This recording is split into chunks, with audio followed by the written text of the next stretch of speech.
Hey, what's up guys, my name is Cherno and welcome to episode 20 of the Sparky Game Engine series. So this episode is going to be the optimization slash maintenance episode. Basically every 10 episodes we basically do like a code review of the last 10 episodes and we talk about what could be optimized, what could be improved, what could be refactored to be a bit more usable, and just any kind of maintenance that needs to be done, stuff that I've missed in previous episodes, and I go through all of the GitHub issues and make sure that they're all resolved, okay? So that is the plan for today. So last time, episode 19, we basically did font rendering, and you can see we get this brilliant font rendering going on, and everything is pretty good. We've actually got some kind of OpenGL error here, 1281, which I think is the invalid value, so or something like that. It's something to do with that.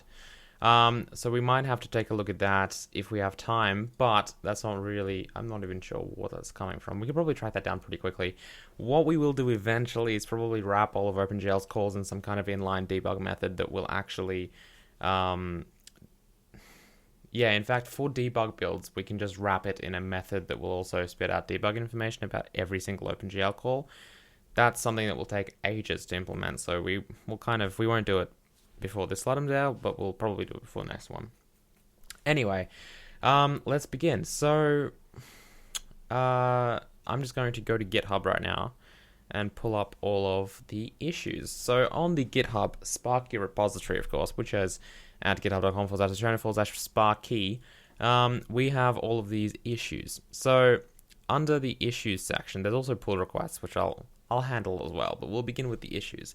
I've actually closed a few of them. I shouldn't have. I want to close them on stream because then I can see what needs to be addressed and what doesn't. So in the closed, I think yes, those two I did last episode. These two I did, yep. So change GLFW window size callback, and I said it'll be changed in episode 20. So inside window init, you call GLFW set window size callback to use GL viewport in the callback. GLFW documentation says do not pass the window size to GL viewport, or is in screen coordinates, not pixels. Use the frame buffer size, which is in pixels. And then there's a pull request, which we might as well take a look at. Where's the code? Okay, so yes, it basically just does that. Okay, so it's just changing it to set frame buffer size callback. We might as well do that since it's the correct thing to do.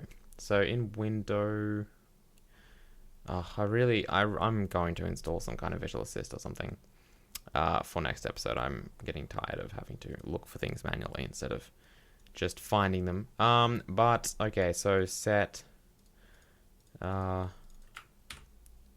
frame buffer size callback. I'll probably still leave it as window resize though, because that is the window resizing. And I don't think, like, the frame buffer is tied to the window for Sparky anyway, so I mean that still works. Okay, cool. I'll still leave everything else the same though. One thing I should mention is if we go to our shaders and we re-enable lighting, I like how it affects the text as well. But if we if we look at this, for example, you can see that what was I going to mention? I totally forgot. I was looking at the chat, someone distracted me, and now I forgot what I was going to mention. There was oh yes, mouse coordinates. So if I make this full screen, you can see the mouse coordinates aren't really, that's our fault though, because they are. It's just that the way that we've set up our projection is that it's not the best idea. So get width and height, right? Return m width and when m height. Do we do that for the callback? Where's the window size callback? Oh, it's not even here. Okay, we need to refactor the window size callback, window resize, which is here, to actually set the width and height at the appropriate window. So it needs to be the same thing that we've done here. So window resize, all we need to do to fix that, I think we've got it up here as well. Yes, so I'm going to get rid of window resize up here.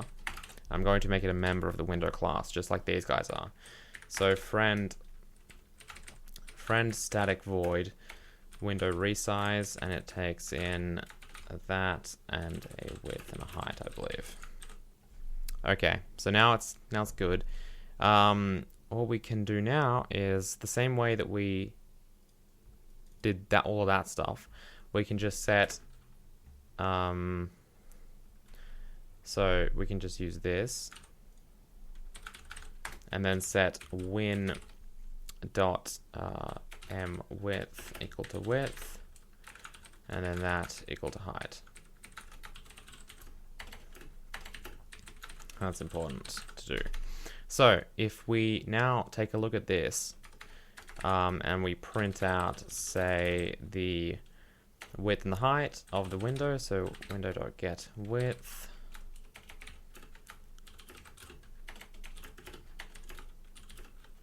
window.get height, then it should adjust to our resizing. And as you can see, it does. Okay. Okay, so that's that fixed. Yeah. Cool. So to fix the light, if we really wanted to in our test thing, we just need to, instead of dividing it by 960, we should divide it by window.getWidth. And similarly with 540, we're going to get height. And then of course the other values that we have, such as 18, 9, and 32, are dependent on our actual projection matrix. So, but that should fix it, because the projection matrix still says the same. So now you can see the light works in full screen and follows our mouse properly. Fantastic. Okay, so now that we've done that, we can close that issue, I think. So that was a pull request as well. So let's just close the pull request. So update window, was that it? Yes. So fixed in episode 20. Close and comment. Okay, now over here, we will, okay, so we've done that now, right? Oh, I've already closed that. Okay, and then group needs a destructor. I also said group sure does need a destructor. We'll handle that in upcoming episodes. So let's go to group. Oh, another thing we should do is organize this properly, so it matches this. So in fact, I might just do that now before we do the group stuff. So we have source graphics, which has all of our stuff, and that's like it. I don't think we've got, okay, graphics, input, math, shaders. Okay, so we'll make under header files, we'll make graphics. This stuff is just for Visual Studio, by the way. Input, I don't think input has anything in it. We can just delete that. Input, maths, what else do we have? Shaders, utils. Oh, shaders weren't actually part of, okay, we won't have shaders in there. Shaders, utils, okay. Oh, there's one more thing I wanted to do in utils, by the way. Okay, so in fact, I might just make this a bit bigger for now. I'll just make it bigger like this. I won't bother putting it somewhere else, just so you guys can see a bit better. So batch renderer, buffer, group, index buffer, label, not the math stuff, renderable, shader, that, and that goes into graphics. Now this doesn't change anything on disk, by the way. This is just inside Visual Studio, inside this thing. Okay, and then file utils, image load, and timer goes into utils, and then the rest should be maths, right? Yes. Okay, cool. So we've sorted this out now. That was pretty easy. And then inside graphics, I had something called buffers, and then layers, I think. So inside buffers, we'll put all of the buffer stuff, and the vertex array as well. Why is that not here? Because it's not included in the project for some ridiculous reason. Okay, and then the other thing is this only shows us files that are in the project, so it's better to use than the other thing. Okay, so vertex array, that's still not here. What?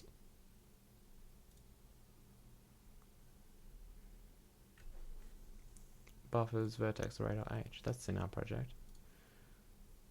Why is it not here? Wait, I'm looking at graphics. Pop that into buffers, and we'll put a buffer into there and index buffer as well. Alright, and then layers, we'll just put our layer, and we're not actually, our tile layer, of course, yeah. Okay, good. Everything else is pretty good. Oh, stuff like groups and labels and whatnot. I think labels are renderables though, so I might make another folder called renderables. So I'll put stuff like, so yeah, I'm just gonna sort this out. This is what the maintenance episode are about. Just stuff that isn't really, we're not adding new features, we're just sorting out the existing ones. So that stuff, renderable itself, and label as well. So label should go into there.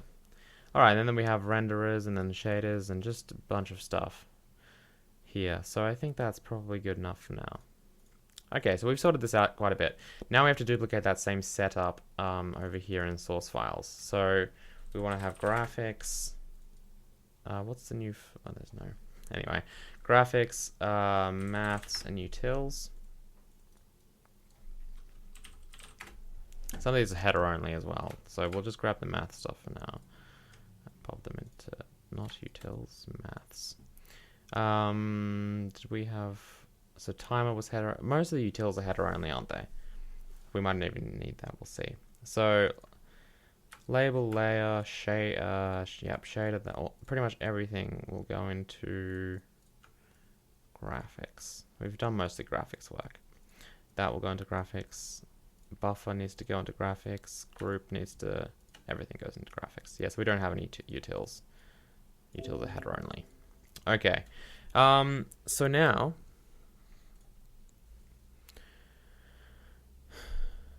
I'm going to sort this out. So inside, what do we have? So we had inside this we had buffers and layers and renderables. That's not correctly spelled. Renderables. Renderables. Yeah, so inside, so buffer and index buffer and vertex array goes into buffers. Layers, group, and then layer, and then tile layer. So group, tile layer, and layer. And the rest, well, not the rest, but label, renderable, we don't have renderable, so label, sprite, static sprite go into renderables. And that's it, yeah? Okay, great. So this is now really nicely fixed up. And you can see that something like main isn't even part of the thing that's out here, okay? Now we should make, so we've got header files, source files. We can make a, inside, can't we make a, yes, we'll make a new filter called shaders, just like that. And that'll have our shaders inside it like that, okay? So basic frag and vert will, basically they will be embedded into our actual source code as a string eventually, okay? This is just easier for now. So they'll be our default shaders, and we'll probably make them be a bit more errorful than this, okay? We might have a default shader, and then we might have something like an error shader or something like that. So basically, if something goes wrong and we don't have a shader or something isn't correctly set, whatever, we can just sort of, like if, I don't know, we don't, if the, like, for example, if the shader doesn't compile, we can still let our game run, but it will show like an error shader, which might have the word error written or probably flash different colors or something like that. Cool. So that's looking pretty good. We're now organized. So the issue that I wanted to fix was, well, there were a few things. So inside our utils, so this will be in header files, and then let me just bring that back up here.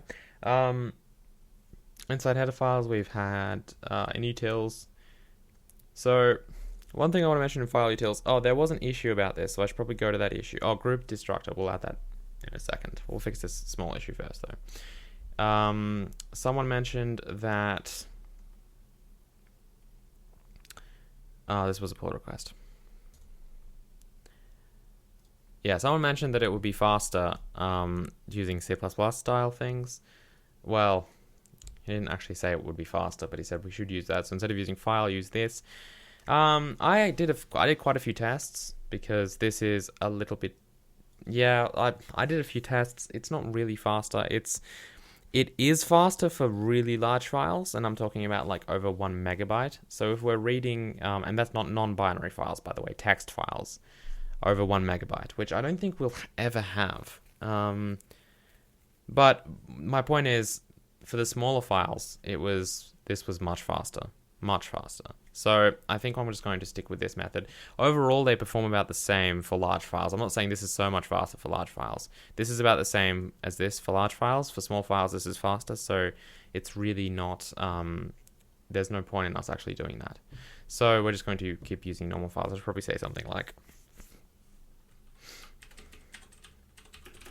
addressed in episode 20. So you'll keep using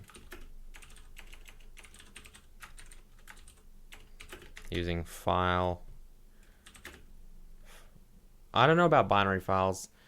Yeah,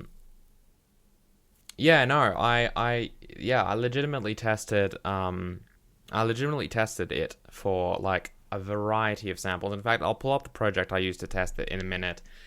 Maybe, I don't know, probably not that thingy. Okay, so unfortunately, the stream cut out, which means my recording stopped, which is why there was some pause or jump that happens from time to time. Anyway, I was talking about files and whatnot. So we'll keep using file for file reading because it's generally faster. Yeah, but okay, but yeah, I did do tests, and it was surprisingly the C++ method was a little bit faster in, like, again, files that are like 2 megabytes plus. So anyway, overall though, it was slower.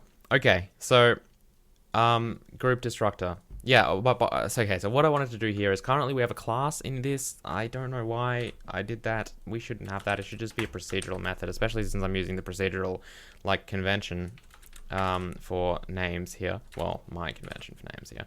So we'll just do that. If we leave it as static, it'll be fine. If we remove static, it might cause problems. But if we, yeah, so I'll show you what I mean. So if we build this, we're in release mode. Let's just build it in debug. I'll wait for this. Might as well. Okay, let's build it in debug. Okay, we'll fix these problems quickly.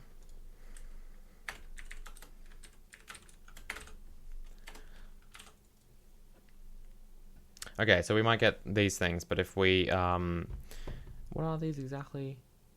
Yeah, we might get multiple definitions and whatnot, but if we mark them as static, because if we, yeah, you'll see what I mean.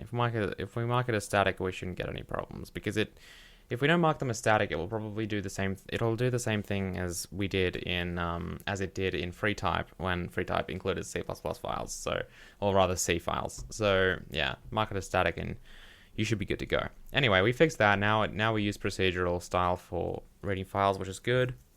We don't need a class for that. Not that class would necessarily be too much overhead, I don't think, but but yeah, this will be better. Okay, cool. So we fixed that. Now the group destructor thing, let's address that. So inside group, so what the concern is, and this is totally valid obviously, is we've got a bunch of renderable pointers here, but we never delete them, which means that if we do a scenario such as this, where we add a bunch of stuff like FPS to a group, FPS actually never gets destroyed, okay? Ever. Because like the layer again doesn't know about the group. The group's just another renderable. So the group will call, sorry, the layer will call group's destructor, but the destructor for group does nothing. So it should delete its renderables. So if I make a group like this, and then if I make a destructor like this, and then I find the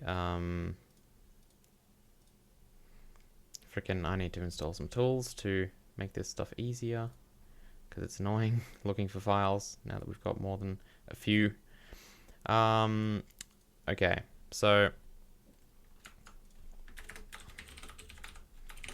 this will just go through all of our renderables.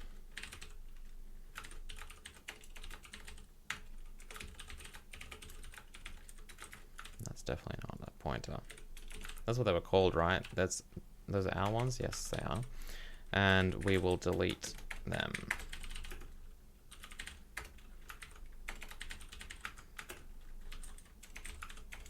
Okay, fantastic. Cool.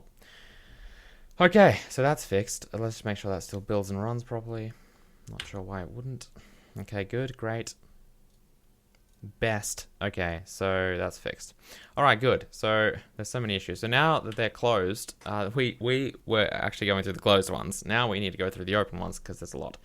So input handling should be, we'll start at the beginning, or the end. Well, the thingy. Anyway, input handling should be mindful of a key's previous state.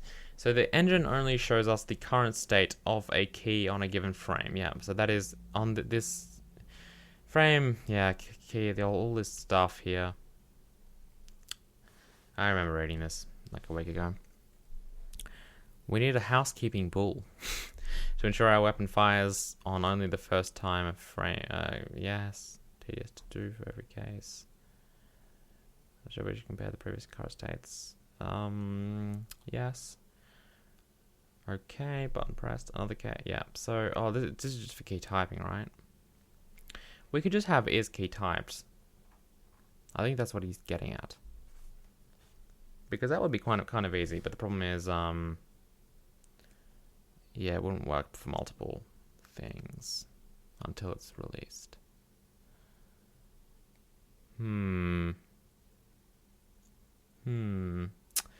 That's a complex issue, actually.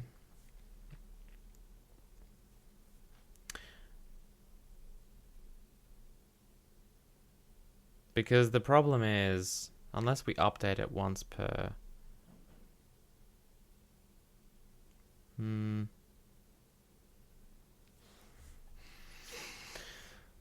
Yeah, but see, there's stuff like repeat, or am I imagining that? I remember reading, yeah, so key held and whatnot. So, what we could do is, yeah, so the problem here is pretty simple.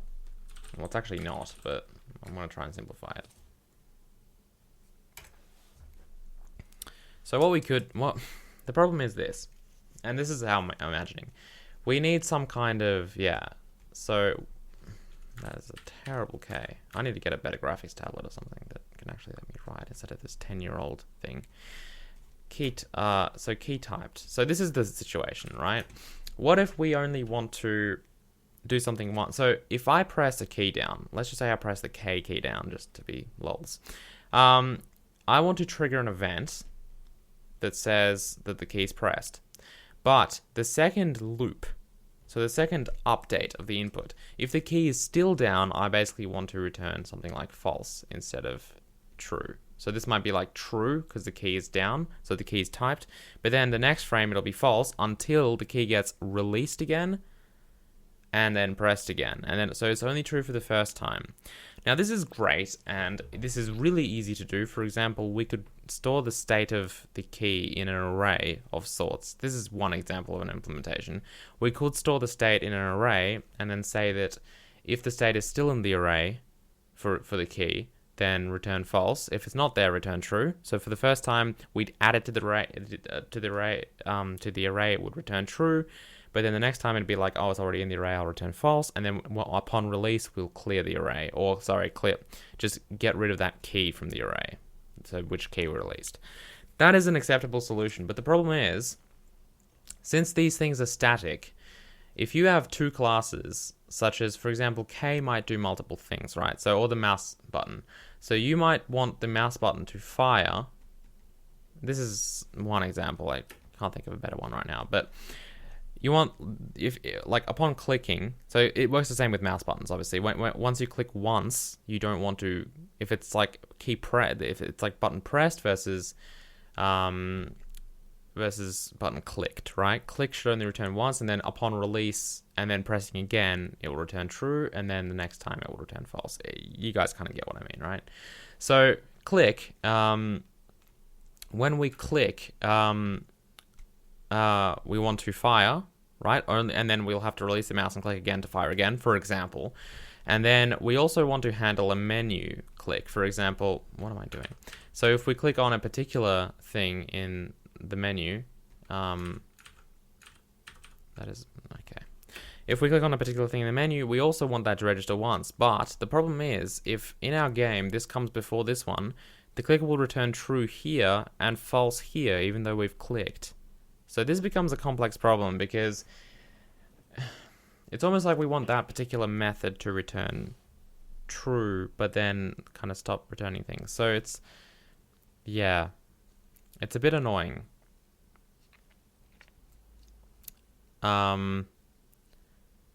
Yeah.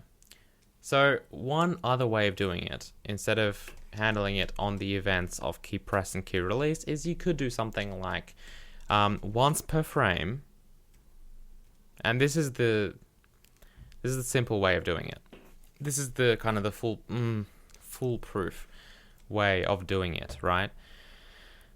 You could once per frame. So for example, on input.update, I don't think we've got that. So maybe on window.update. Yeah, on window.update, we might call something like, and these W's are just looking so bad. Anyway, window.update, we might want to basically grab a snapshot of the current key states of everything, of all the keys. So like what's down, what's up, you just, grab like the entire key state essentially, right? And then the window will store that. And then the next time it comes, we're like, okay, well, this was also down, for example. And we can grab the copy, we can compare it, and we can say, like essentially if we even store two of these, so A and B, we can be like, well, was it down in A as well? Like if we're doing key typed, we can be like, so this is a certain key, it's down here, and it's also down here. So we're like, key typed in this case will always return true because it's down. But in this case, it'll return false because it will look at the previous one and it'll be like, oh, that key was also down. I can't return false twice.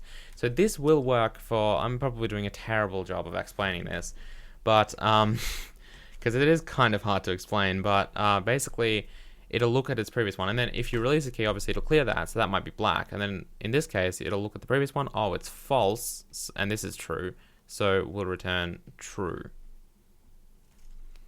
We could do that. Okay, in fact, let's have a go at implementing that right now. So inside input, we don't have input. So inside window, I hate this. So there's window H and whatnot. Luckily we had them open. But inside here, let's go ahead and make something like a bool key state, which will be something like max keys. Performance-wise, this probably isn't going to be the fastest things, and we'll just do something like 2. So this is going to be a 2. I should have done that the other way around. So we're holding 2 key states for all of our keys essentially. I guess this could act as a current key state though, so we probably don't need to store this. We could probably just store that one. We'll do the same with mouse buttons. Let's make it work with the keys first. So M key state. So if we go into window, we kind of, in update, which is here, we want to read the key states. So let's go through all of them.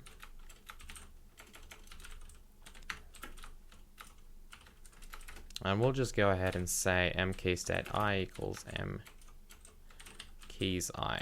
So that'll grab the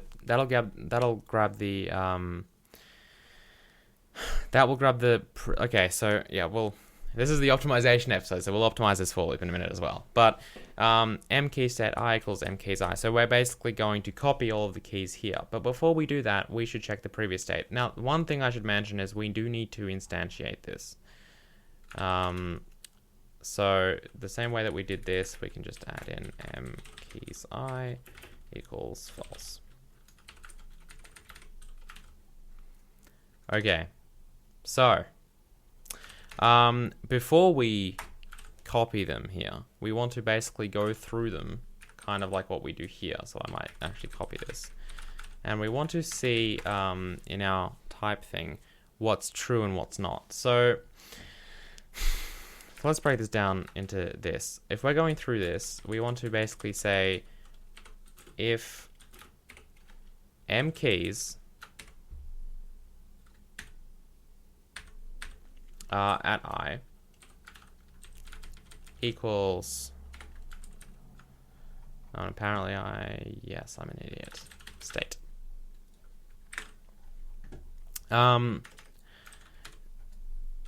So if this equals m key state I, sorry, if it doesn't, I should say this. If it's true, I don't know. We might optimize this in a minute. I don't know what I'm doing. We'll figure it out. So if the keys is true and that is also true, we can probably add it to some kind of... So we'll return true on the next tick. So let's set this up. We'll have a... so right now we've got is key pressed. Let's just do is key typed. So it's going to be quite special, and you'll see. So is key typed, if we go into is key pressed, here it is, log this, whatever. Is key typed, this is, this will basically, instead of looking at m keys, it will look at some kind of like,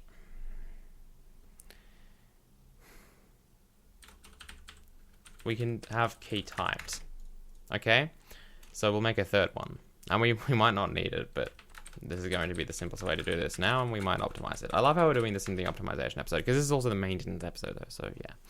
But m key types, max keys. So this will be our keys. Okay, so yes, so in here we want to, sorry, my internet failed again, which meant recording cut, which is why there was that pause thing. Anyway, m key typed, I equals false. So, oh, this is getting probably more complicated than it needs to be. Oh. So, we will. So that's the previous frames, and this is the current frames. So if it's pressed, we need to say if that is also pressed. Oh, for frick. Okay.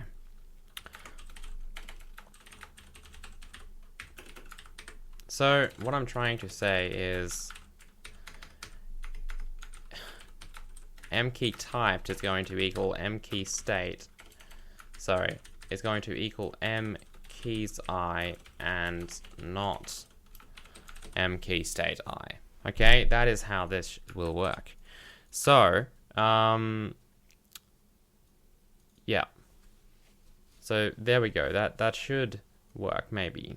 And then we do this copy thing. We'll use mem copy in a minute because it's much faster, but I thought I'd show you the practical way of doing it as well, so that you can it'll make more sense. I don't know if this will work. Let's just try. So we'll just go cout, and then we'll just say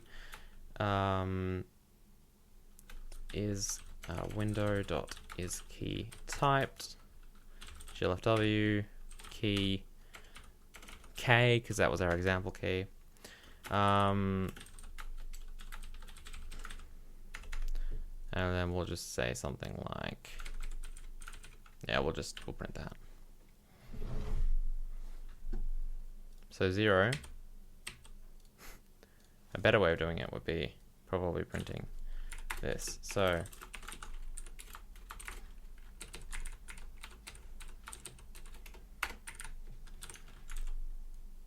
we'll print k.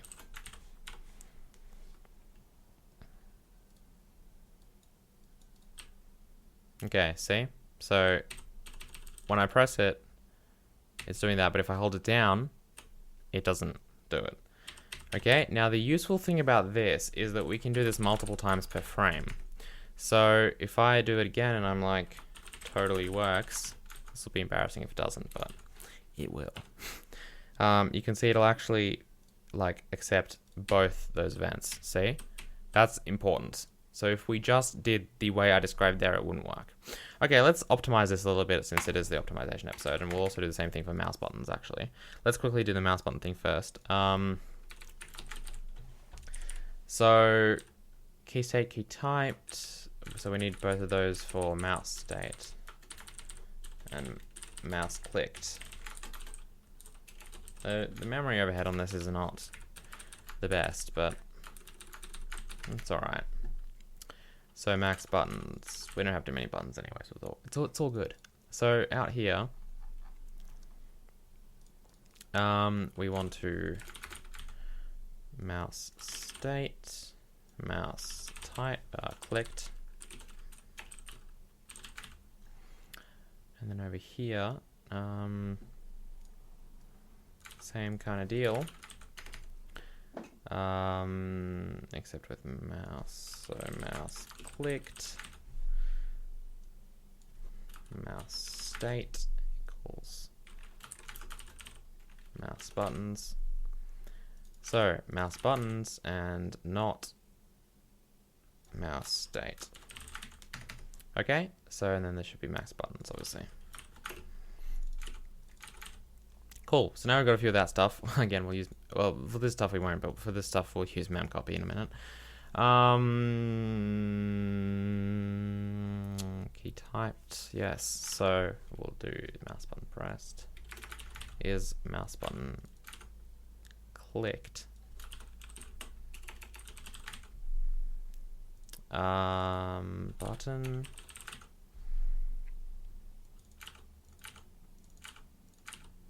And is, so mouse clicked button. Okay, cool. So back in here, we will add that quickly.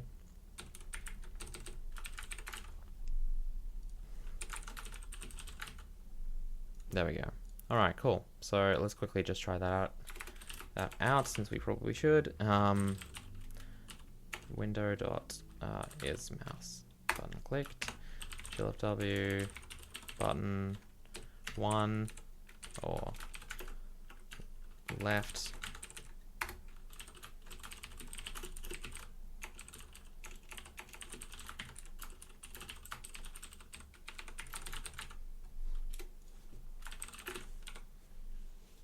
Try it out twice. Great. Fantastic. So, now let's optimize it a little bit by using memcopy. So for this case, we can just use memcopy, which is much faster. So a brief example of why it's faster. Basically, memcopy doesn't touch the CPU. So the CPU doesn't have to go through this and like it'll add it to its cache and whatnot. It'll flow through the CPU and add it, you know, a cache is an example of where it would add it as well, the CPU cache. But if we just use memcopy, it's going to be much faster, and it's not going to actually even touch the CPU. So basically, something like this can be turned into memcopy. So we have the destination, we have the source, and we have the size. Really important to note, this is in bytes. This will copy byte by byte. It will not copy, say you're copying integers, it won't copy integers by integer, it'll copy them by byte. So for example, memset works kind of the same. It's got the exact same thing, it's just a setting. So if you're trying to set a bunch of integers to like 2, it won't do that. It'll set every single byte to 2, not every single integer to 2. So that's one thing to note, that it does do it byte by byte. Memset will work with unsigned chars or chars because they take out 1 byte in C++. But anyway, memcopy, so the source is, or the destination's first. So the destination is key state. The source is keys. And we want to copy basically the size of m keys. And I think this will work. In fact, we don't have to do that. We can just say max keys. And what are they exactly? They're boolean, so they're byte. So if we really want it to be cool, we could be, well, size of bool. But the size of bool is 1, so that will also work. Cool, so there's our memcopy, and that will be faster than the other thing that I mentioned. Then it'll be faster than this, right? And then we'll do the same thing for this. So mouse state, mouse buttons, and max buttons. Okay, cool. So that should work the same way. Unfortunately, I got rid of all of our testing code. Let's bring that back real quick.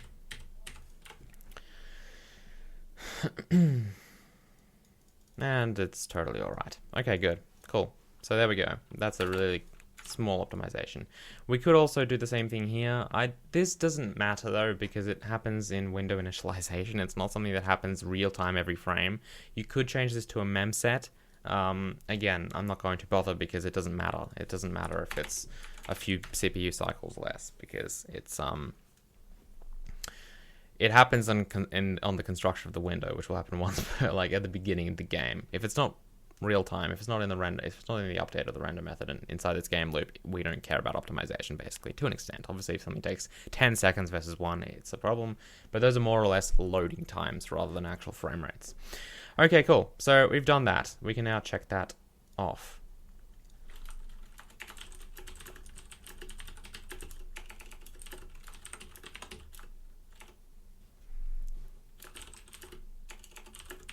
Thank you for opening an issue. Okay, so back to issues. We are going through this quite slowly. I thought I closed you. Well, I did. I didn't refresh the page properly. What? Oh, that's not the same issue. Okay, failed to create GLFW window. What? Oh, I think this guy just didn't copy properly. Yeah. Like as in, yeah. So, quick note, if you are having trouble, if you're not like stealing code from this repository and you're actually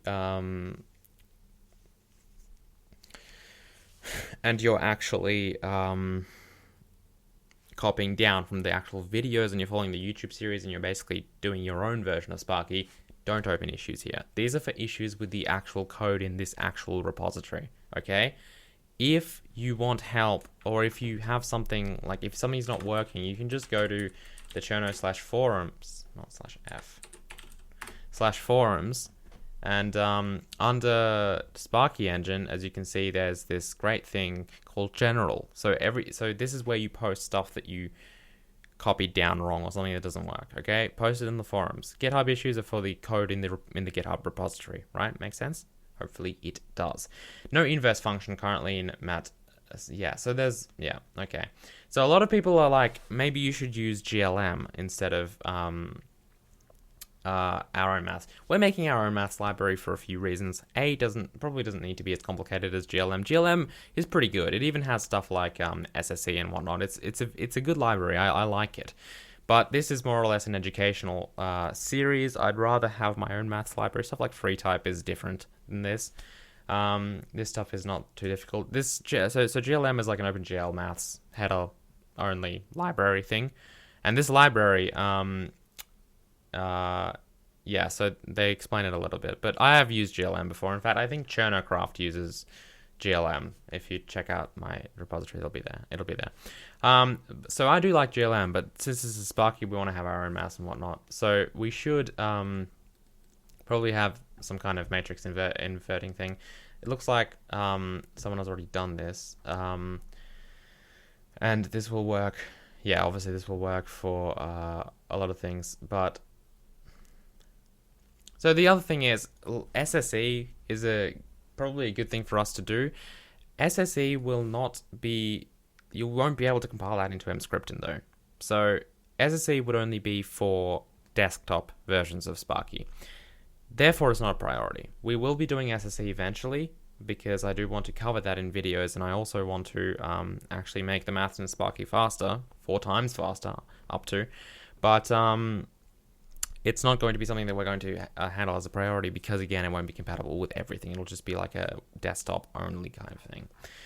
Okay, cool. Anyway, let's just steal this because, yeah, it's probably correct. So, return true. Oh, I see what he's doing.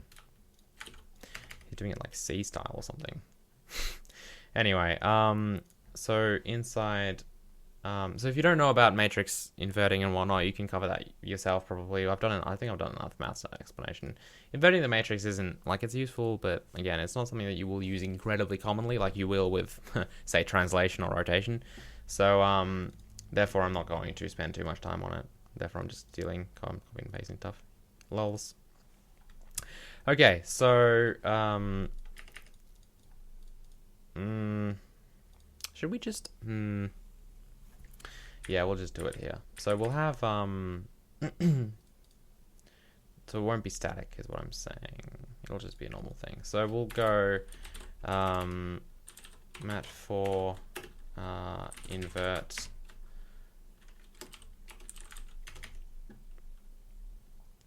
and then, so where do we have that beneath the multiplication stuff? Here.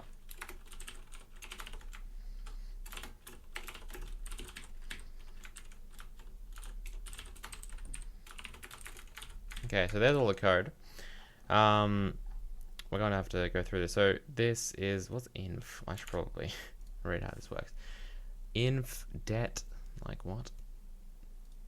Oh, that's the determinant, and then that's, yeah, so m and then inf out. So inf is, okay, that's the source, I'm guessing. Could have labeled your variables properly, but okay. That's the output, I'm guessing. And then that's the, yeah, okay, that totally makes sense. So I'll call this temp, and then I'll call this determinant.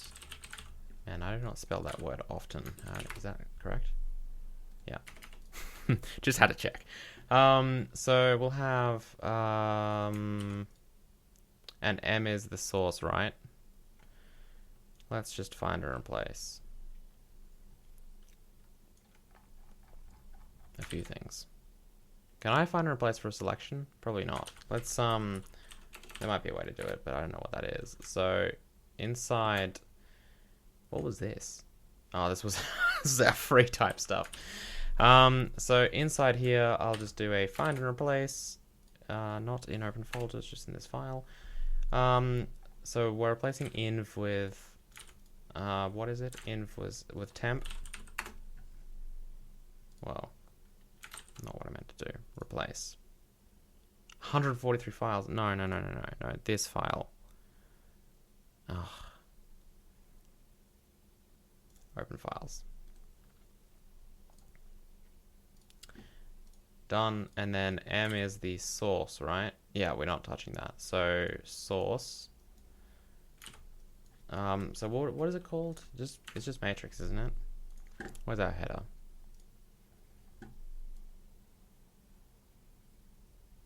Oh, elements. I thought it was called matrix. Oh. What? Oh. Oh no, that becomes bad because there are a lot of m's everywhere. Let's see how we can do this. We can probably ignore temp.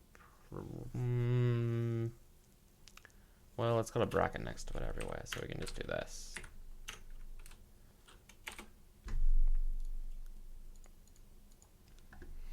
Okay, and then just, yeah, the other thing is the determinant. So we'll go back into here and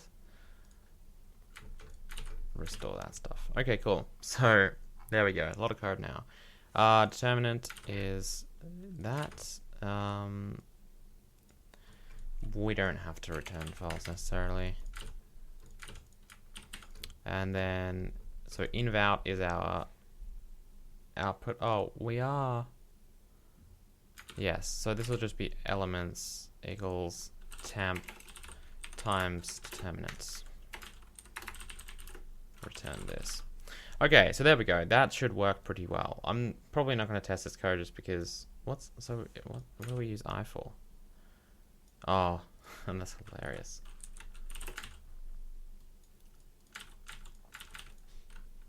And determinant is here, so yeah, they've really done this C style.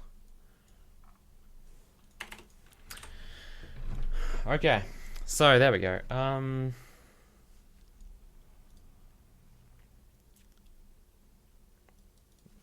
Do we have a constant for that? No, we don't. Excuse me. We copied this code, so I'm going to assume it's right because it's got 51 upvotes. Okay, good. So anyway, I'll assume that's correct. Good. So that's that done. So we're now inverting the matrix.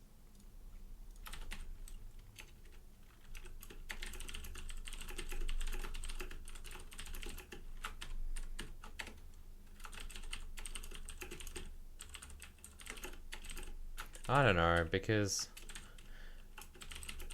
because we don't need to. That's really the option. Like, that's the big thing. We don't need to.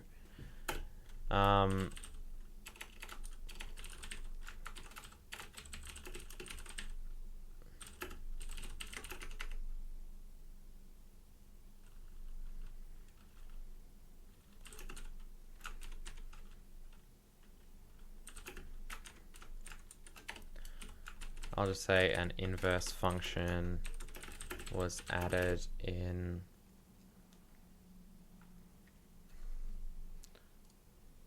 oh, that was bad.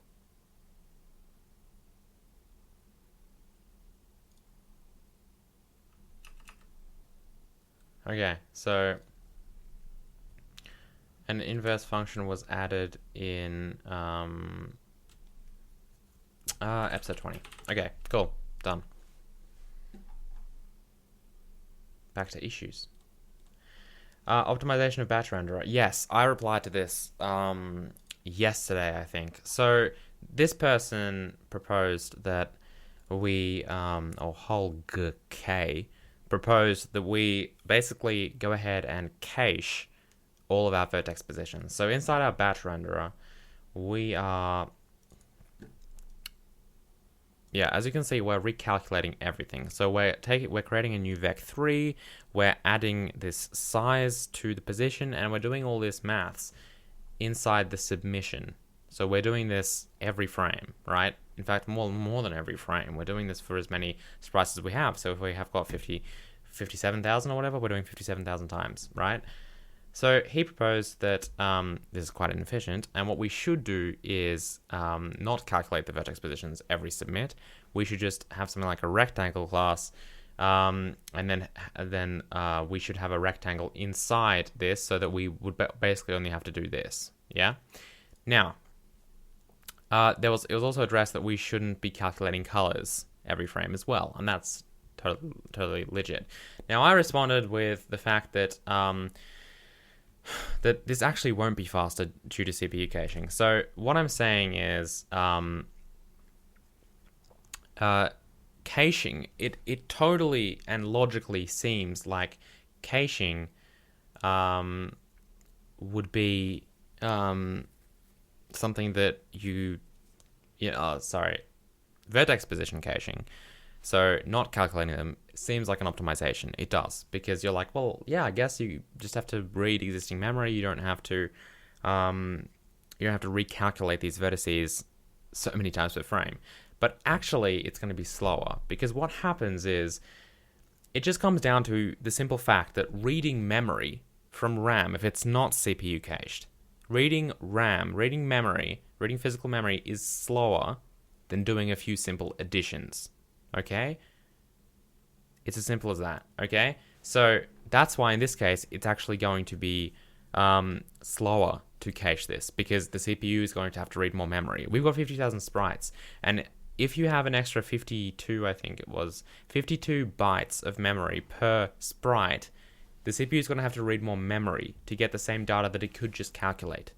And because of that, it's going to be slower, because memory reads from non-cached memory is like 200 cycles, but simple addition and what else are we doing? We're pushing some things to the stack as well by creating these. That's like 5 cycles, okay? Both the addition and that. So it's really quite small, and there's nothing to worry about. So recalculating is actually faster than caching in this case. This is legit though. This calculation is more than a few cycles, okay? There's a bunch of bit shifts, and yeah, there's a lot of stuff that goes there. So what we want to do instead of that is we do want to cache these colors, especially because they don't change very often. So in order to support that though, we're going to have to do a few things, because what if you want to change the color of your sprite, right? So inside renderable, so renderable 2D and sprite as well. I opened a lot of things. Inside here we'll have something like, so we've got the color here. We'll have a, I'm actually going to change this. I'm going to refactor this, because I don't want to have vec4 colors anymore. I've decided. It's just, we don't want to do that. We'll have an int. I prefer unsigned int colors to vec4s anyway. So if you guys have a problem with that, you can probably Well, no, as in you will not have a problem with this because it'll just do a conversion if you decide to do that. So I'll show you what I mean in a minute.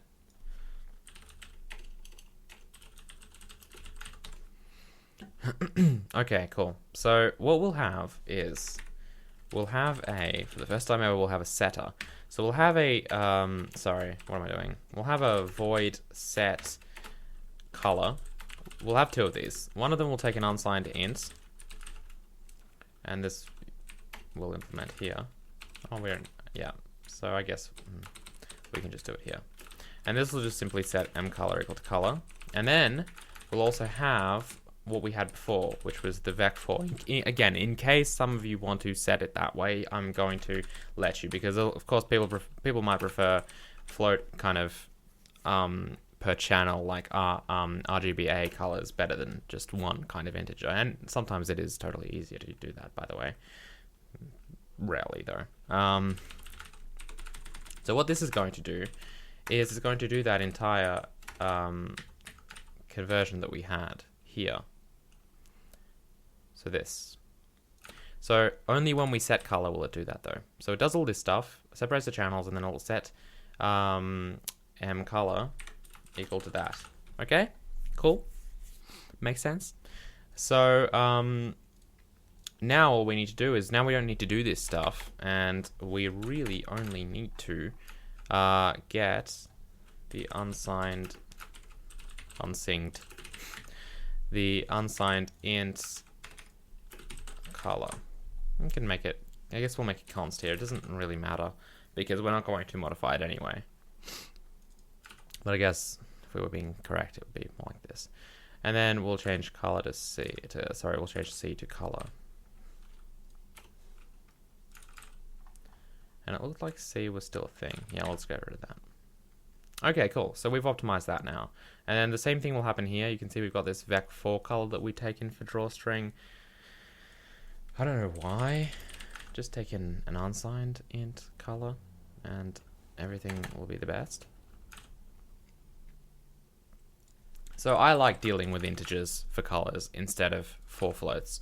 And not to mention it takes up a quarter of the memory. So there's really no reason to do that. But as I said, I have left the option to do that. And if maybe in the future when we're more or less, we don't have the Ludum Dare coming up, I might make another method like this that actually takes in a vec4 if you really want. I think that should be provided. Okay, so let's hop into the batch renderer header file, which is here. We'll change this to be an unsigned int color. And then we'll have to change the same thing in the renderer. Okay, so if we... okay, so this is going to cause problems in our main class only, hopefully. I don't think it'll cause any more errors apart from... Okay, no, it'll cause errors here as well. That's right. So, unsigned int color. Here we can just set it to... See, that's the beauty of it. I like this much more. Okay, so sprite. We've got this situation now. Let's just rebuild that. Okay, it's happening here as well. Our static sprite. That shouldn't even be a thing anymore. I'll probably get rid of static sprite soon, honestly. Look at this. I don't want to support this. Okay, we'll leave it as this. We'll just... that means we have to do the conversion. This is the lazy way of fixing it. You'll obviously ignore that actual color, but well. Okay, labels. So that's yes. Unsigned int. Just take me to that. Refactoring for days. Okay, and now we're getting unresolved exception symbols. What's this one particularly? Looks like the vec4. It's the constructor for sprite. Interestingly enough. So where's our sprite? Renderable 2D. Still takes in. No, it doesn't. That's weird. We should probably also set. That means it'll probably. Yeah, it doesn't matter. So what's up here? Cannot convert. Okay, what's the? Okay, yeah. So now all of this stuff is in here. So this is white, and we're in a 32-bit color. So don't forget the alpha channel. This was random on the red channel. Oh, that's going to be difficult to duplicate.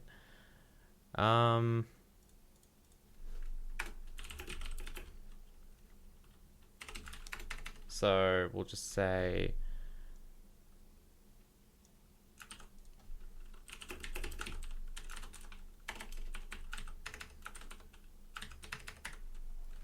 we'll just do that. And then we'll say equals alpha channel goes first, right? And then it's BGR. So 255. Oh, we can just do. So, and then it's BGR, isn't it? So B, what was it? 0. No, that's blue. So blue's full. That's 0, and then that's red. Right? Yes, that should work. So we'll need to shift that. 8. Okay, so there we go. That should work.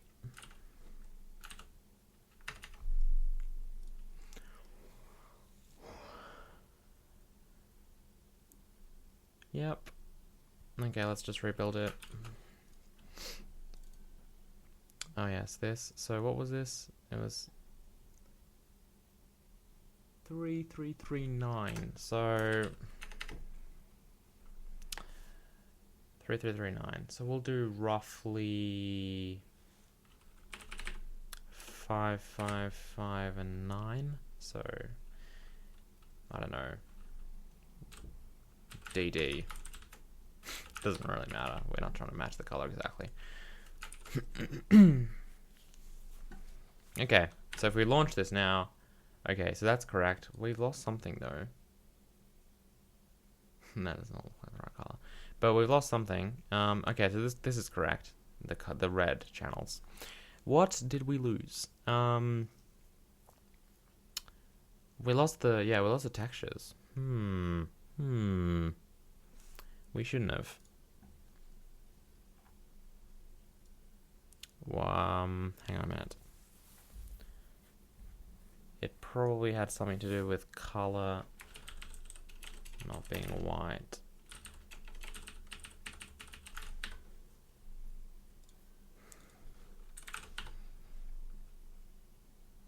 It sure did. Okay, so we need to set the default color to white.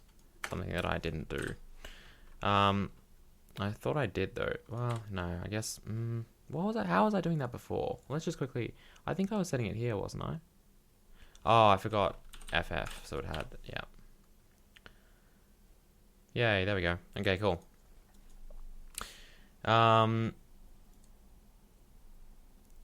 Great. So there we go. That's that fixed. Let's get rid of the lighting quickly so we can actually see it in action properly. Where are our shaders? Shaders. Looks pretty good. Yeah, everything's correct. Okay, good. So that's that done. So we've now cached that. We're not recalculating that at all. In fact, I can probably verify that by just searching for something like that. Yeah. Okay, great. So that's done.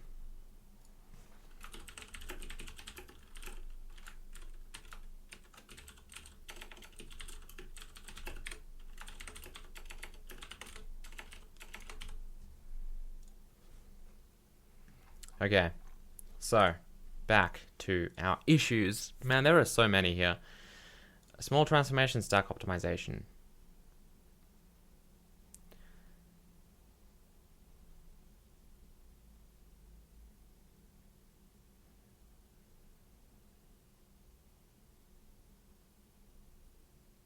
Well, that is not a good idea. So you're creating a... How does that even work?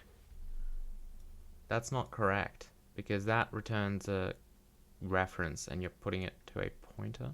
That's not going to work, first of all. I'll test it. I might be wrong. I might have just forgotten my own API, but we'll see. I'm pretty sure that won't work. Where's that in? That's in renderer, right?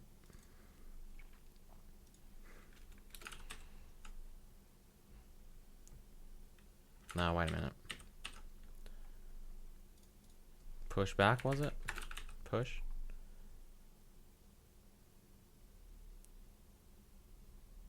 Well, he probably meant that, but if he meant that, then...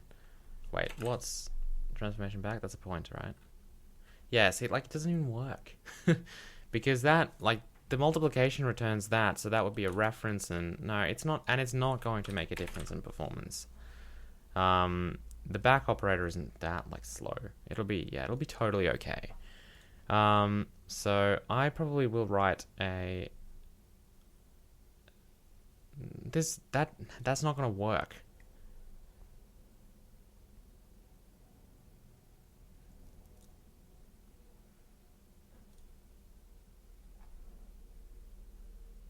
Because this doesn't have pointers, it's got copies of it. That's a pointer though. So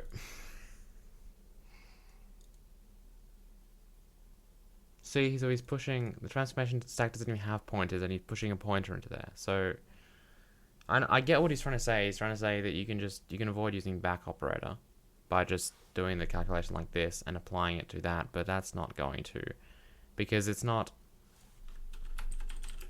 Keep in mind that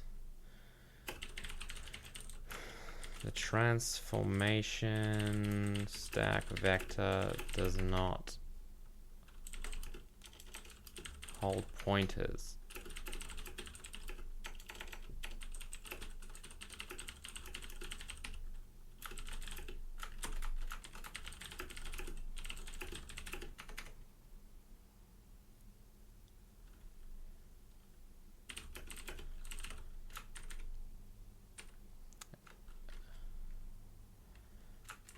Please have another issue if you think I am misunderstanding you.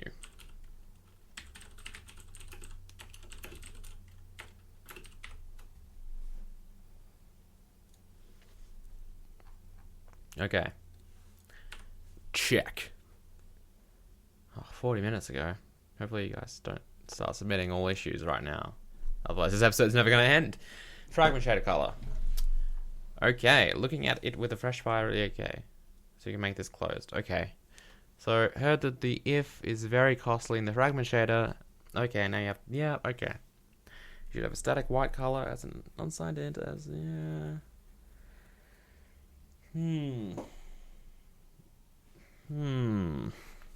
Well. Few things. First of all, functionally, it's going to behave very differently because we have tinting and textures aren't always applied, so there's no way to get around this without branching. The second thing is these are basically free. Like, okay, I'm not going to get into this too in detail, but because the GPU has all these parallel cores that act in unison at the same time to do all this stuff, we're actually bound by something called ROPSO GPU. So again, I'm not going to get too much into this, but basically, maybe this will explain it actually. So historically, ROPS and pixel shaders have been equal.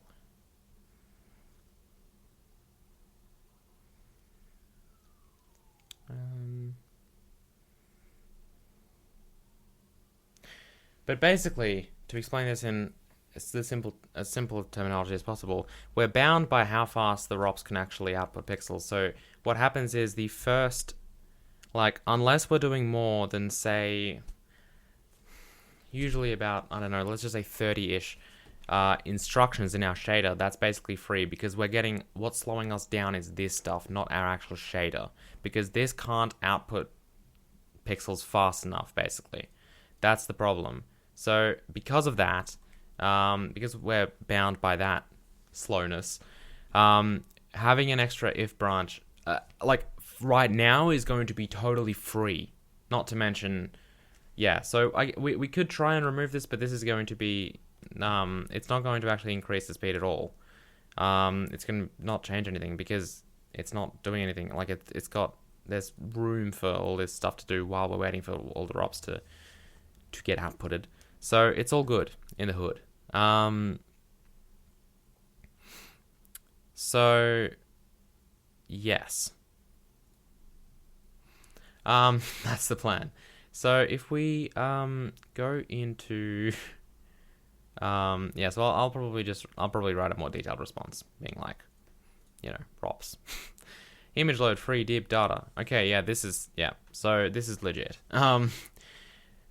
We create so in our texture stuff, we created this byte pixels, and load image, of course, made this, but it never freed it. So we probably should free it. So what could we do to free it? So where was this? This isn't free image, right? So does free image have free image source code? Oh, do I really? It's not on GitHub. It's not, is it? Oh.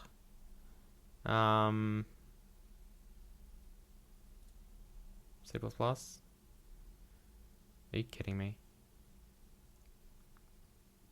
Where's the actual repository?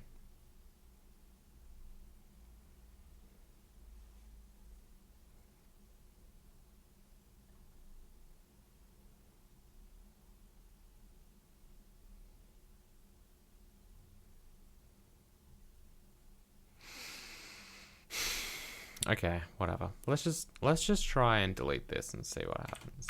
Because I'm pretty sure free will just do that. Oh, maybe not. Debugger session failed, and I'm sure it's in. Yeah, it'll probably be in freaking. Okay, let's. Yeah, so that's wrong.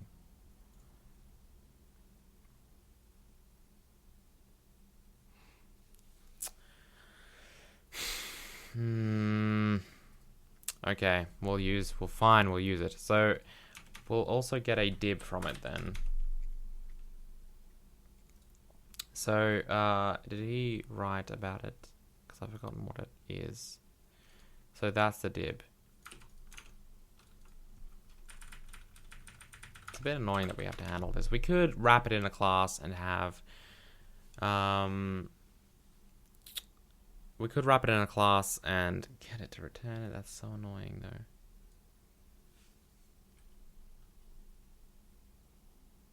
though. See, and then we could call free image. That's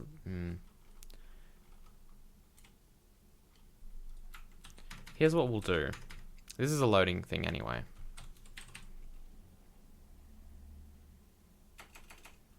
How do we delete? Oh, I've forgotten this. Let's quickly go into our libs and see how this happens.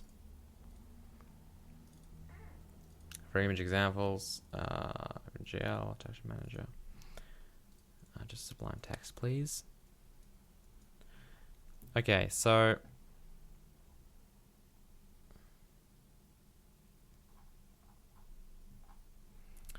free image unload, that's right.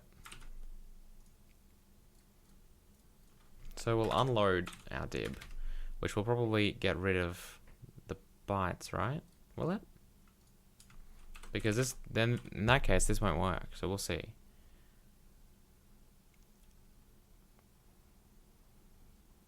Yeah, okay. So what we will do is as follows. We're just going to copy that data. So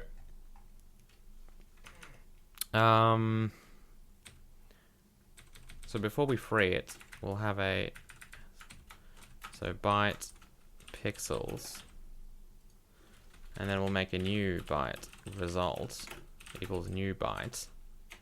Now I have no idea. I think it's just width times height times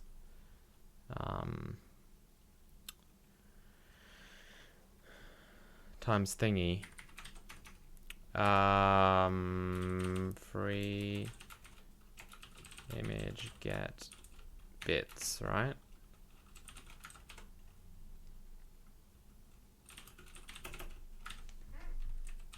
What does that actually return? Oh no, that's not what I meant. Get, what is it called? Oh, I did it in main, luckily. Good, this old code to the rescue, which we'll remove, by the way. So bits is no, so bits, get bit, yeah, bits per pixel. That's what I wanted. So with height times, yeah, get bits per pixel times bits divided by 8, because it's in bits, not bytes. I don't even know if this is going to work, because I don't know how it does it. So hopefully this will work, but we'll find out. Oh, all those things everywhere. So many asterisks. All right. So texture, and then we'll delete pixels. So let's see if this works. Oh no. Oh, well, no, actually good. That did work. Well, we don't know yet, but I forgot to actually copy them. So mem copy. Destination is result, source is pixels, and of course the size is that.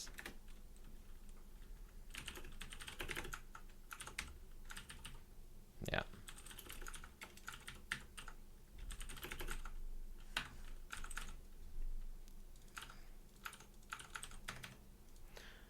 Okay, and then we'll unload that div. So let's take a look at that. So the difficult thing is working out how much memory it actually takes up. Yeah, that looks good. Okay, good. So there we go. So we've now done it. It will unload it. All you have to do later, though, is just remember to delete the pixels you get, because, of course, they're on the heap and not you haven't deleted them. Cool. Yes. So there you go. I think that's done. So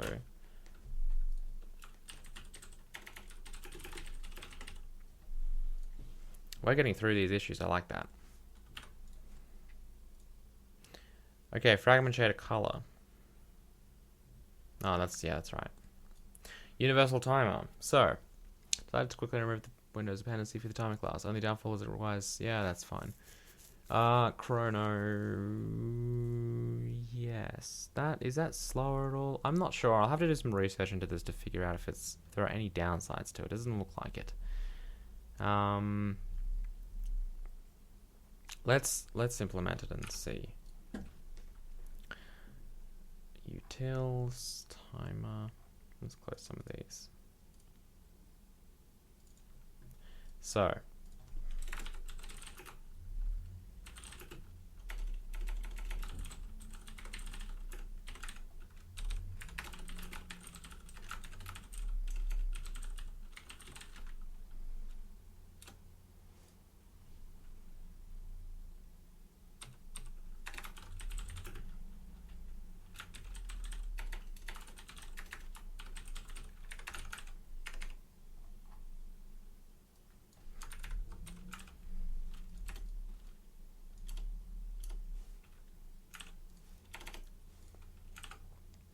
okay, where's that?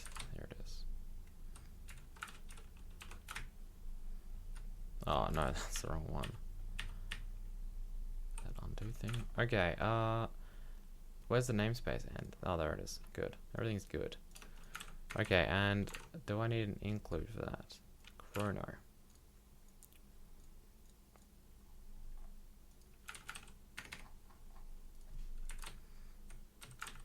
Oh, that's going to include it in Sparky namespace. Ugh.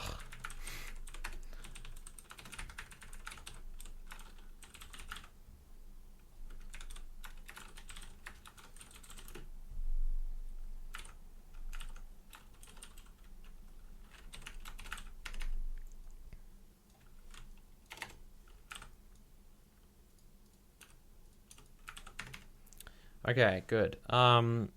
So yes, let's just see if this works the same way.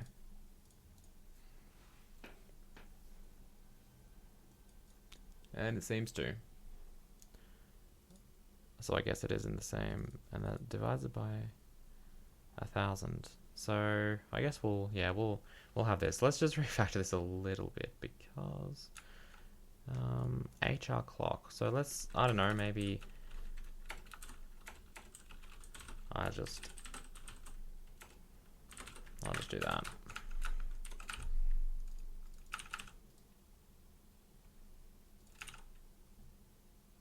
That just looks better. Okay. I don't know about how it's... I'm going to leave it like this. So I'm not going to actually get rid of the Windows timer just because I don't know the performance implications of this yet, and I don't want to test it right now because we're running out of time. So I will do this in the future, but right now it's just going to remain like this. Okay, cool. So, but yeah, so this will be turned off though. So just in case. So now we don't have any Windows like dependencies, I'm pretty sure. Okay, I was going to say, where's our texture? Apparently I'm not deleting something. My stream is telling me something's wrong. So the dip pointer is, nah, that's fine. I'm pretty sure that doesn't need to get deleted. I'm sure it's not allocating memory. Like, do I have to free the dip? No, because I am unloading it. Yeah, so it is, yeah, it's fine. It's not allocating any extra memory that isn't being freed by this. I don't think there are any memory leaks. We can find out, but we can find out. Anyone want to find out if we've got any memory leaks?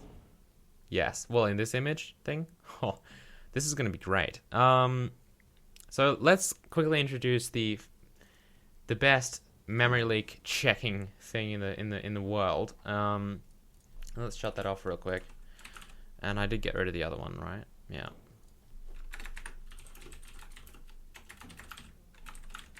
This is our memory leak check. We're going to chuck in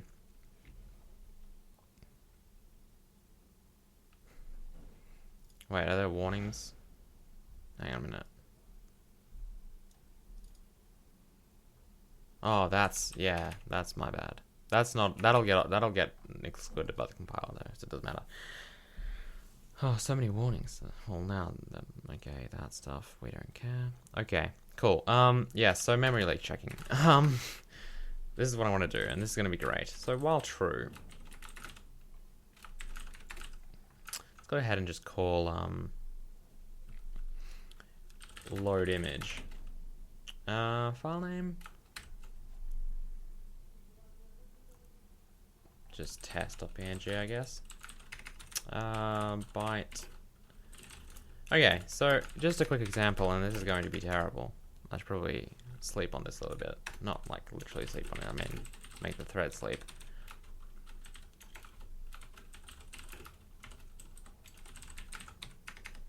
Okay, so I probably do that by just saying loaded image, because this will slow things down a lot. Loaded image, and then I'll print the width.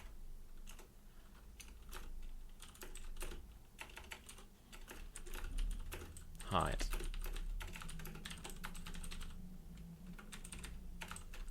Okay, so if I don't delete byte, for example, let's just open Task Manager and go to Performance and Memory. So if I don't delete it, for example, and I run this, bad things will happen. Let's just do that and see what happens. So it's loading images. So let's see.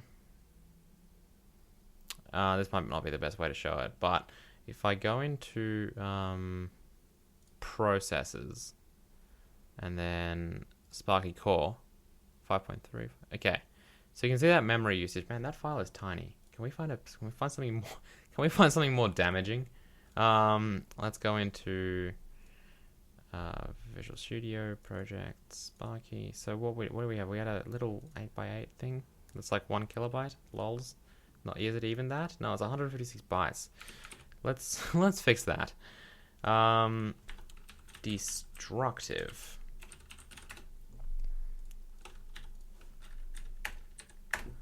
Destructive. So we'll open this with Paint on that.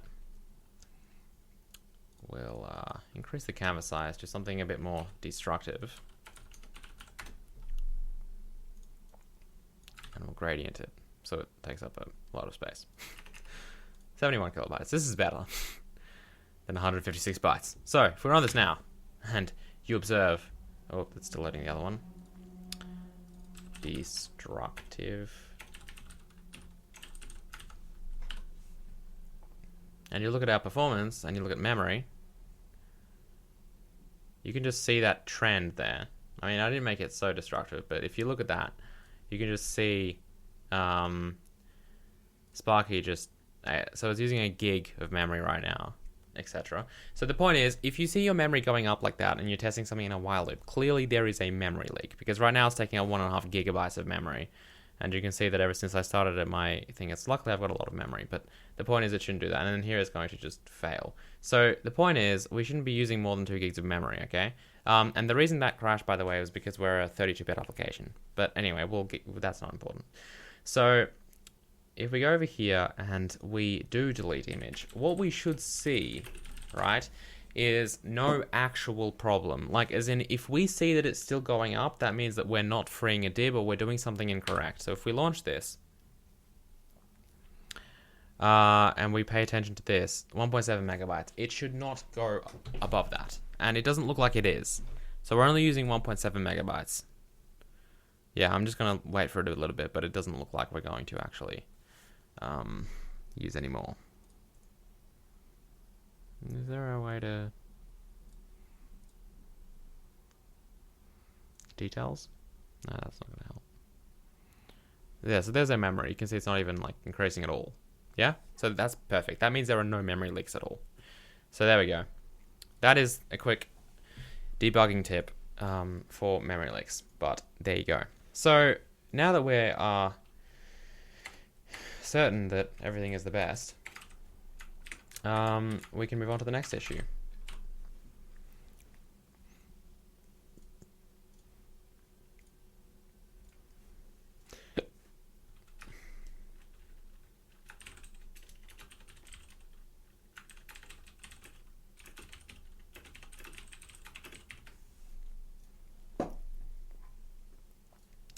Okay, M buffers and vertex array never filled. Yes, this is true as well. In vertex array.cpp, we what I did was I had, oh my goodness, this is so annoying.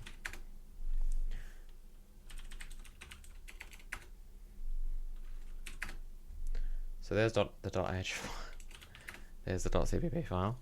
So yeah, so we had this buffer vector, and it like never actually did anything. Like, we never added, because we stopped adding it because we didn't need to. So I guess I'll just go and get rid of it. I mean, I probably should just get rid of vertex array completely. Out of curiosity, what happens to the buffer that we submit though? Oh, we haven't done that in ages. Yeah, so what I'll do is, I guess we should probably take control of it and delete it at the end. So I will say buffers.pushback buffer, right? That's what we kind of agreed on, I'm pretty sure. So the reason I'm doing that is because it's going to store all the memory addresses, and it's going to, at the end, just delete all of the buffers, okay? Which I think will probably... yes, which will delete the OpenGL side of things as well. Okay, so that's good. So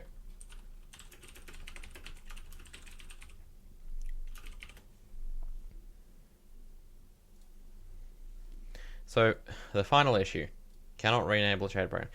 To re-enable the shader, you would have to create the shader again, which I believe is bad, and it's what? Stealing it. Okay, so this is someone from the stream, Jacob Mango. I remember him. So to re-enable the shader, you would have to recreate the shader again. Why? Is that because we're tying shaders to layers and what? That doesn't make any sense. No, well, we're not, are we? No, we're not tying textures. We might be tying shaders. Hang on a minute, I'm confused. To re-enable the shader, re-enable. What do you mean by re-enable? Do you mean like bind it? Like use program? Because that does not require it to be recreated. I think you might be referring to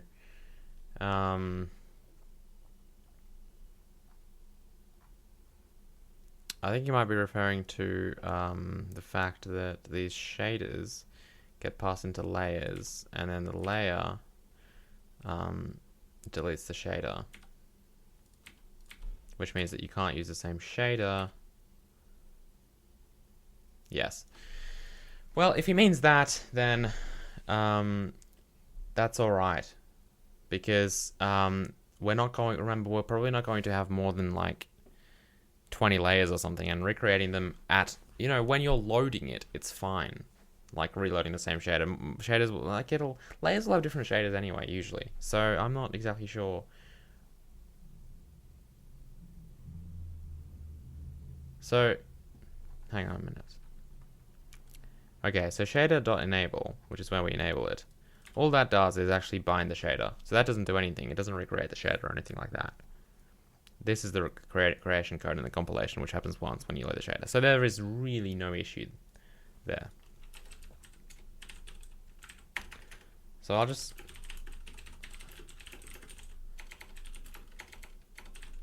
Oh, look at this live updating stuff.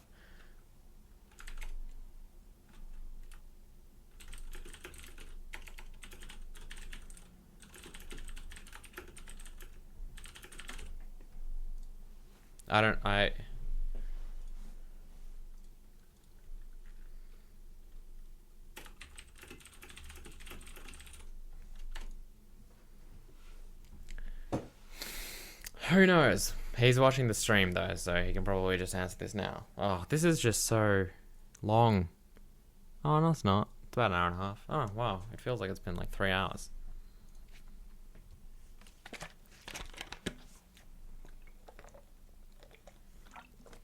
Okay. Oh, I forgot to put the chat in the stream like I usually do. Lols. Oh, well. Last time I think the comments on the videos were like, you probably shouldn't do this because it's distracting. So I guess I didn't do it this time. Get rid of this. I don't think we need time. No, we don't. Let's compile it for release as well.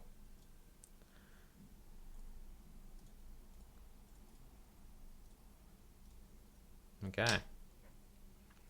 Release mode still works. Do we have a response yet? Nope. Yes, release mode works, and that frame rate is good. I was worried when it said 3,500 FPS. I'm like, what? Okay, cool. So there you go. Now, if we want to be really cool while we're waiting for this,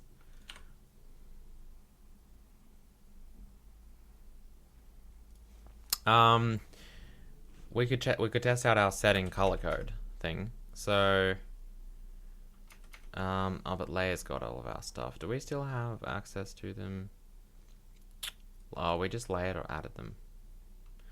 Okay, so we can't get the renderables from the layer, can we? Let's do that.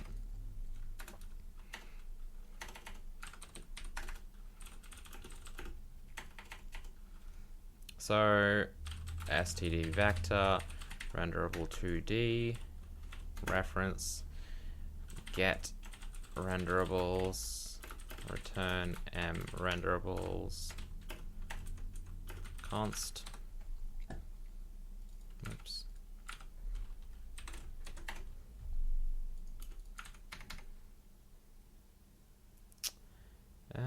const. Okay. So let's just vary their colors basically. So for in I equals 0, I is less than layer dot get renderables.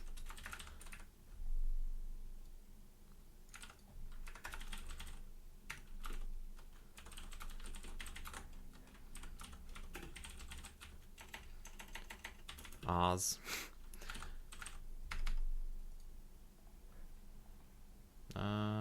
What's wrong with that? What's our tile layer called? It's called layer. What? Oh, const. I wonder why it highlights layer as being wrong. Get renderable should have been highlighted. Then I would have been like, oh, okay. Okay, so rs.size I++. So we'll do rs dot RSI arrow set color. Oh, it takes this thing in. So we'll just go maths vec4. We'll have int c equals 0. So we'll say c 0 0 1. Okay, and that was what it was before, right? Except obviously that was random. Okay, so that just turned everything off. I think we'll have like a red tint now, I think. Well, yeah, it'll get rid of the other channels by doing that. Yeah, great. Okay, cool, so it works, but let's be even more creative. Let's go ahead and say,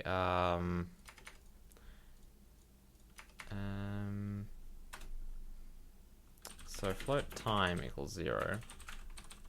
Time plus equals 0.01. We can probably just go, yeah, 0.1. No, do we already have, what? Oh, we already did. T. Okay, and then we'll say that this int float c is equal to the sign. Oh, do we not have that function? I thought maths should have it. We're including maths, aren't we? Well, this is disgraceful.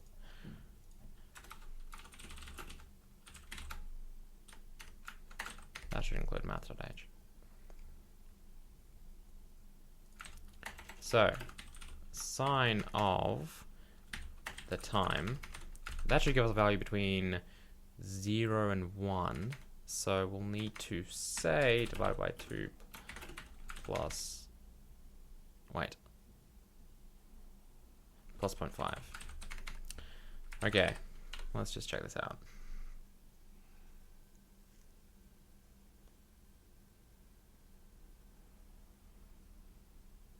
That is way too fast. And not what I wanted. Let's keep this at like 0.1 or something. Add another 0 here. We probably shouldn't. Yeah, whatever. This is why a time delta would come into handy. Oh, look at that. Pretty cool. It's a bit annoying with the light, actually. It's very annoying with the light. Let's replicate what we had before, actually. I've decided. So none of, and the problem is it's going to affect the textured sprites as well as the non-textured sprites. Okay, let's set that to 0. That's fine. Let's turn off the lighting. Okay, has this, okay, here we go. Oh. And then there's this at the end. What exactly is going on though?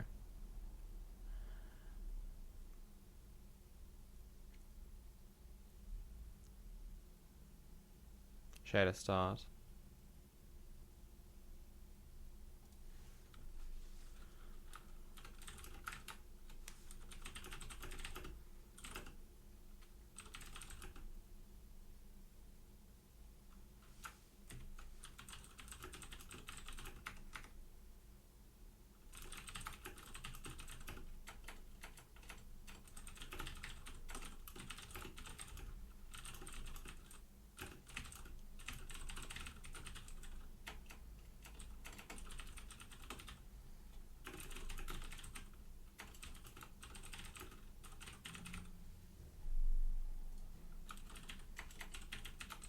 Okay, done. So,